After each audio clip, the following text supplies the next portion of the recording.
Há dois tipos de pessoas que fazem prognósticos, aquelas que não sabem e aquelas que não sabem que não sabem. Nostradamus não acertava com muita frequência, mas não há dúvidas de que previa com muita frequência. Eu escolhi começar o vídeo com essas duas frases porque em todo início de um novo ano, um novo ciclo, é comum nos apegarmos a previsões que possam vir a afetar a nossa vida. O problema é que aqui no âmbito de investimentos, previsões sobre aquilo que não se controla acabam virando chicote do corpo. E nessa retrospectiva, envolvendo os principais aspectos de investimentos em renda fixa, e que alguns conceitos também se aplicaram à renda variável, vamos poder confirmar o que disse Howard Marks em seu livro mais importante para o investidor, quando ele diz, aspas, economistas, especialistas em mercados, oráculos políticos videntes, todos sabem de cor a regra básica. Se não consegue prever certo, preveja muito. E se a gente voltar lá em janeiro e vermos o Boletim Focus, que é emitido pelo Banco Central com as expectativas de mercado sobre os principais índices da nossa economia, a gente pode perceber que lá naquela época a expectativa era de que a essa altura, no final de 2024, a gente estaria com uma taxa básica Selic em 9%. E é importante lembrar que lá em janeiro a taxa Selic estava em 11,75 e havia expectativa de um início de um ciclo de queda nessa taxa, para chegar até esses 9%. Bem, e já dando spoiler, como vocês podem perceber nessa tabela, hoje no momento que eu gravo esse vídeo, a taxa Selic está em 11,25 e vocês podem reparar que em momento algum ela sequer se aproximou dessa faixa de 9%. E isso, até para trazer todo mundo para a mesma página, tem bastante relevância para a gente, porque os títulos públicos de renda fixa têm total relação com a taxa Selic. Então veja, quando abrimos aqui o site do Tesouro Direto e vemos esse título pré-fixado aqui com o vencimento em 2027, essa taxa aqui de 13,13% é a expectativa da Selic média entre hoje até essa data de vencimento aqui no início de 2027. E o mesmo acontece com esse outro pré-fixado aqui de 2031. A expectativa é de uma Selic média nesses 7 anos, até o vencimento, de 12,92%. Já esses outros títulos pós-fixados até trazem Selic no próprio nome, como o caso aqui desse com vencimento em 2027, que paga Selic mais 0,0516%. A mesma coisa para esse com vencimento em 2029, que paga Selic mais 0,1202%. E temos também esses títulos IPCA+, com ótimas taxas, rendendo quase inflação mais 7% aqui no caso desse com vencimento em 2029. E aqui é importante ressaltar o impacto da taxa Selic para esse tipo de título. Embora muitas vezes a gente possa ouvir versões diferentes, a taxa Selic é um dos fatores, não o único, que é utilizado no controle da inflação. Vamos pensar o seguinte, se há muito dinheiro e crédito disponíveis para consumo, a demanda por bens e serviços aumenta. Consequentemente, devido ao aumento da demanda, o preço desses bens e serviços também aumenta, caracterizando inflação. Traduzindo, imagine que uma empresa consiga empréstimos a taxas muito baixas. Então ela tem a oportunidade de financiar um novo estabelecimento, contratar mais funcionários e ver o seu negócio prosperar, o que chamamos de alavancagem. Mais funcionários empregados significa mais pessoas recebendo salário e, consequentemente, mais pessoas consumindo. E isso valeria para todo o conjunto de empresas numa sociedade, o que move a economia. Agora o contrário, se o custo de um empréstimo for muito alto, as empresas vão preferir deixar algum dinheiro que tenham parado em uma renda fixa, sem ter que tomar risco de embarcar em uma expansão, contratando funcionários, alugando galpões, comprando mais mercadorias e, consequentemente, analisando o conjunto, haveria menos dinheiro circulando na sociedade. Então, se há muito dinheiro e facilidade de crédito, e como consequência um aumento na demanda de bens e serviços, o Banco Central pode interferir aumentando a taxa Selic como meio de retirar dinheiro de circulação. Você se lembra, como o custo de um empréstimo ficaria mais alto, uma empresa iria preferir deixar seu dinheiro parado numa renda fixa do que investir na própria ampliação. E o contrário também é válido. Portanto, a taxa Selic é um dos meios, não único, de controle de inflação, e que interfere não só nesse título de IPCA+, mas em todos os títulos públicos. Agora nós vamos avançar mais um pouco e ver o quanto um desses títulos estava pagando lá no início do ano e comparar com o quanto eles estão pagando agora. Vamos usar como exemplo esse título pré-fixado com vencimento em 2027, que hoje está pagando 13,13%. E veja que aqui no início, quando ele começou a ser disponibilizado, ele estava pagando na época 9,95%. E nós temos que ter uma noção simples da seguinte fórmula. Pense que o valor presente do investimento vai ser o resultado dessa divisão e que a variável aqui é a taxa. O que quer dizer o seguinte: se alguém comprou lá no início do ano a uma taxa de 9,95%, esse título estava sendo valorizado por essa taxa, nessa razão aqui conforme a fórmula. Hoje, como a taxa está em 13,13%, significa que aumentamos o denominador e, consequentemente, o valor do título diminuiu.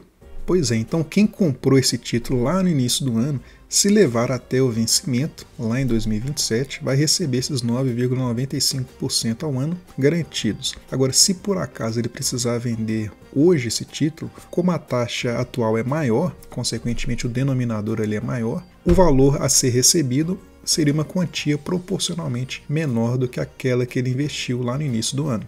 E essa é basicamente a chamada marcação a mercado, que inclusive expliquei mais detalhadamente sobre ela em um vídeo que eu vou deixar aqui em algum canto da tela. Dê uma olhada mais depois. Mas aqui fica claro então, quem apostou na queda da Selic lá no início do ano e optou por investir em um pré-fixado, até esse momento tem se dado mal. E voltando aqui para o Boletim Focus, vamos ver, até a título de curiosidade, se as outras previsões para os outros indicadores da economia, se elas foram acertadas ou não. Eu tenho meu palpite. Veja, para a inflação, aqui no caso o IPCA, a expectativa era de fechar o ano em 3,90%, e nesse momento a inflação acumulada é de 3,88%. Se esperava também que o PIB fosse crescer 1,59%, e na realidade, positivamente, nesse caso o PIB até esse momento é de 2,5%. Já o câmbio é até de chorar. Havia a previsão de que a gente encerraria o ano com o dólar valendo R$ 5,00.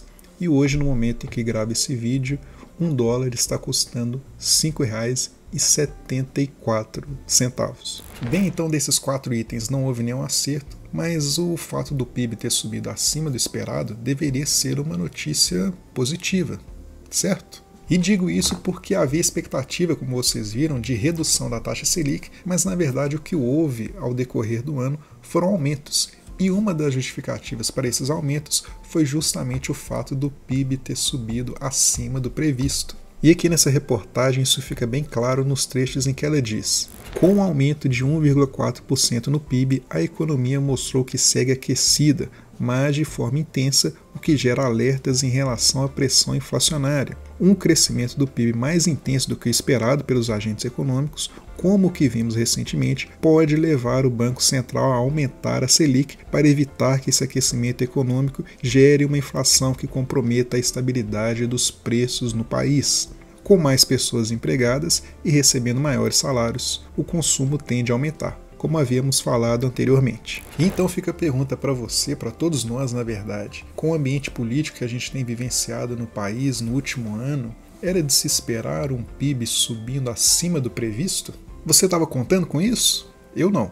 E vamos além. Para a previsão agora do PIB de 2025, que está em 1,93%, você acha esse valor razoável? Acha que vai ser maior? Acha que vai ser menor? Acha que vai ser muito maior? Acha que vai ser muito menor? Tudo isso tem que entrar na nossa avaliação, porque tudo isso está vinculado ao nosso cenário político-fiscal. E até o momento nós temos tido algumas sinalizações positivas do ponto de vista do mercado. Temos em vigor atualmente, por exemplo, o regime fiscal sustentável, popularmente conhecido como arcabouço fiscal, que limita gastos primários do governo, um teto de gastos repaginado. E há também outras medidas em que, até o momento que eu estou gravando esse vídeo, o governo está para entregar um novo pacote envolvendo corte de gastos, que deve sair até o final do ano.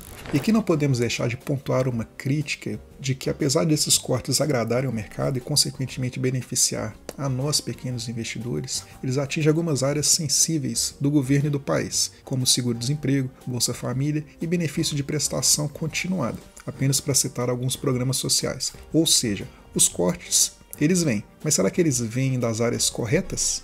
Nessa reportagem, o líder do governo garante que não haverá cortes, mas ajustes. Leia-se, portanto, cortes, se você me entende.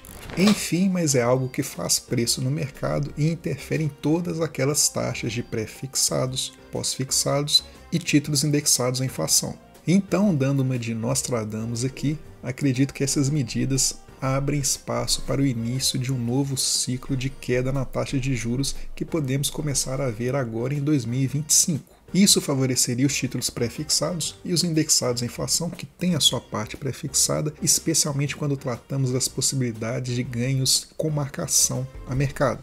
Mas e você? Qual a sua expectativa para as taxas de juros em 2025? Deixe a sua opinião aqui nos comentários. E aqui também, para incluir rapidamente na nossa retrospectiva da renda fixa de 2024, houve uma mudança importante na liquidez das LCIs e LCAs. Até fevereiro de 2024, a liquidez delas era de 3 meses. E em fevereiro, a resolução do Banco Central 5.119 alterou a liquidez das LCIs para 9 meses e das LCAs para 12 meses. Essa diferença no prazo dos dois títulos não durou muito, porque recentemente, em agosto, a resolução também do Banco Central 5.168 igualou esses prazos de liquidez. Agora ambas têm liquidez de 9 meses. E a gente sabe que essas LCIs, LCAs eram bastante utilizadas como reserva de emergência e sempre surgiam algumas dúvidas quando a gente encontrava na corretora uma LCI rendendo 87% e do outro lado um CDB rendendo 100% do CDI. E nessa comparação há alguns aspectos que são fundamentais para saber e se avaliar qual dos dois títulos que rende mais, que é justamente o que eu tratei nesse vídeo aqui a seguir.